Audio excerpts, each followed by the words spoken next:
that the theme of religious, the communal and racial mobilization is very strong. And this reflects the developments that we've seen over the past 2 years. The reaction is also predictable but important to note.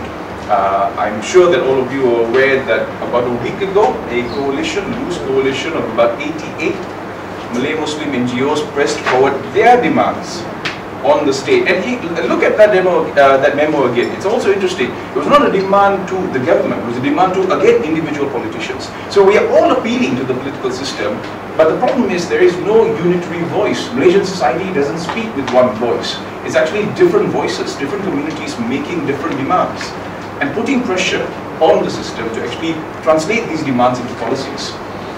And if we look at what's happened over the past 2 years, particularly with the rise of HINDRAF and the reaction to HINDRAF, the Hindu Rights Action Force of Malaysia, I think we are beginning to see, the culmination of basically 50 years of communitarian, sectarian politics, primarily based on race, but increasingly on religion, now come to the fore. This is the net result. This is the net result of the formula we've been working with.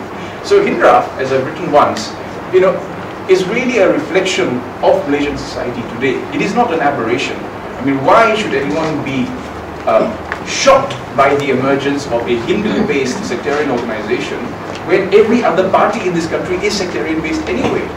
And if you look at, Imtiaz and I are activists in civil society. What concerns me, again, as a political scientist, is that the common universal domain of a neutral secular civil society, even that is under threat now with the emergence of more race and religion-based NGOs.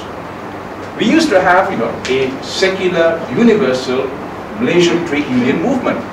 And now people want to have a Muslim trade union movement. What's next? A Christian trade union movement? A Hindu trade union movement? And if you follow this logic, if you just follow the logic to its logical conclusion, if this trend continues, we will no longer have, these universal NGOs that cater to the environment or consumers' needs. We now have a Muslim Consumers Association.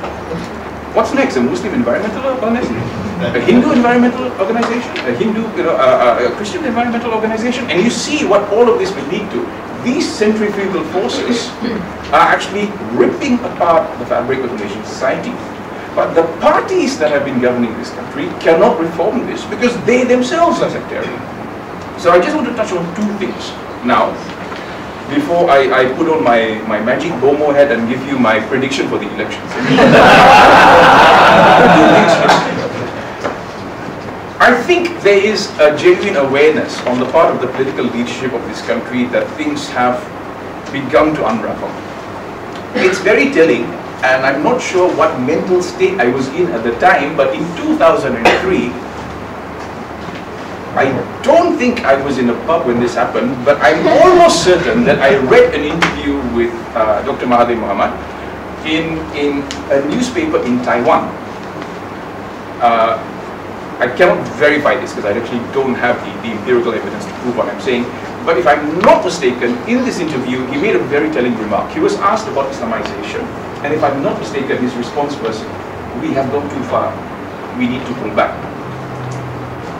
And I think there is a general awareness now among the political leadership in this country that after 50 years, specifically after 30 years of state-sponsored, state-engineered, institutionalized Islamization in Malaysia, we have created a parallel religious civil service which employs, we don't even know how many people, which sucks up a significant amount of the national budget. Your taxpayers' money, by the way, is paying for all this. And why? Because we've seen this repeated everywhere in any country where religion of the majority comes to the fore. In other words, in order to fend off the potential of opposition, you co-opt them by giving them jobs. You create a bureaucracy to employ people. But of course, ultimately, economically and structurally, Malaysia cannot sustain this. And there is a knowledge of this. And I think this might be one of the reasons why over the past 4 years, we have witnessed the foregrounding of what is called the Islam Hadari project, which leads to things like theme parks, being built in Terengganu and stuff like that. But apart from that, this whole idea of a civilizational, societal, normative Islam that is more plural, more accommodating, more liberal in a sense, though not in the secular Western sense, this idea of an alternative reading of Islam, which actually reminds us that normative Islam, normative Muslim religious practices have to take place in the context of a plural society. On paper, theoretically it looks good. But why has it not actually brought about changes in our society? We talk, the official discourse is of a tolerant plural Islam, of an accommodative universal Islam, emphasizing universal values. And yet in the implementation of religio-political policies in this country, we still see the same sectarian biases at work. We have Bibles being confiscated at the airport. We have permits for the building of churches and temples denied. You still have a morality police that is empowered by law, by the way, to actually break into your house in the middle of the night and find out what you're doing. We have censorship of books, banning of books. And this is for me the supreme irony. On the one hand, Islam Hadari wants to open up the minds of Muslims and non-Muslims, but you ban the very people who can open up these minds. So we have Karen Armstrong invited to Malaysia, but her books cannot come in. and this is the impasse that we're in. Why? Why? Because of the nature of the sectarian communal-based politics in the country. Because despite everything, despite the rhetoric, despite the lofty ideals of Islam Hadari, the party that's espousing these ideals still practices a communal politics that falls back on the idea that its primary vote base are the Malay Muslims. And in order to protect and define these Malay Muslims as primarily and only Malay Muslims, all effort has been made to actually control their normative daily practice of Islam. So in other words, you talk about opening up the minds of Malays, but you want to keep the Malays corrupt. You keep them fenced up from other communities. And this is reflected in all the problems that we've seen over the past few years. Conversion, interreligious, interracial marriages. What do these laws do?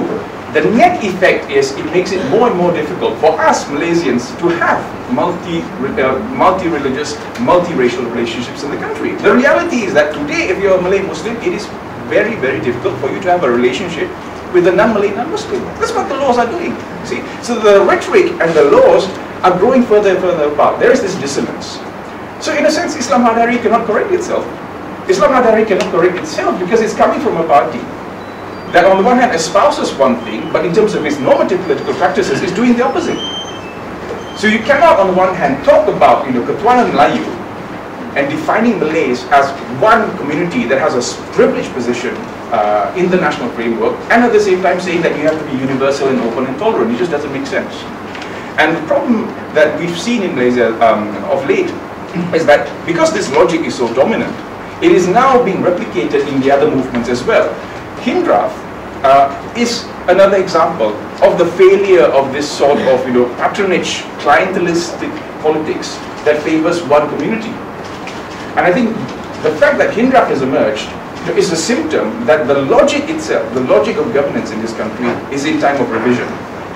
Now, if you look at Hindraf, what's interesting is the way it's presented is actually in communal terms. But look at Hindraf closely and you'll see that it is actually a religious organization. It's Hindu Rights Action Force. It's not Tamil, it's not Indian.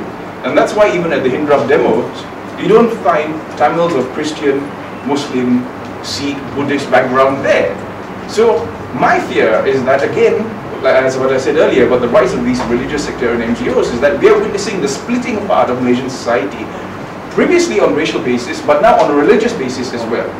And if this logic continues, then basically, all these parties are going to face a crisis of representation. We still do not have a national politics that reflects Malaysian society in its diversity and fluidity and its very complex and heterogeneous nature. Malaysian society is going to be very difficult to represent because we are a very complex society. I'm a political scientist and I do comparative work. I've never come across a country like Malaysia where the racial and ethnic and religious and linguistic conversation is so diverse. That's why other people shouldn't come and lecture us.